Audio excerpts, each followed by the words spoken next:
If you're struggling to form a session bias, it's because you're not reading the order flow at certain key levels. So I always use the power of three indicator and I want to be buying below the opening. But a lot of traders make this mistake of not understanding that you need to read price action when price comes down into this area, and you need to understand what's going on over here before taking price to the upside.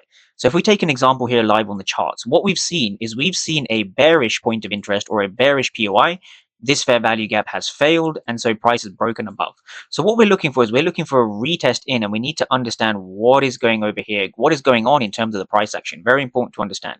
So when we go to the ATAS platform, we're studying this exact rejection over here, right? So notice how even though we have a red candle, we see a very, very, very large buyer stepping in as the market moves down.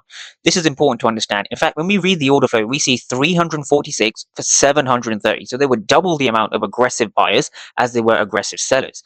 Now, as we come into this area, we can see a huge amount of buying volume. Even though the overall candle was, yes, a green candle, we see so many buyers stepping in this region, and we actually see the sellers failing at the bottom. So the fact that we've seen buyers step in from this zone indicates that the market is willing to move higher in the first place. So when we just kind of remove the candles from here, we can begin to understand that this is a strong rejection, and we can have our stop loss below here. And we're simply looking to target the high of the 10 a.m. candle.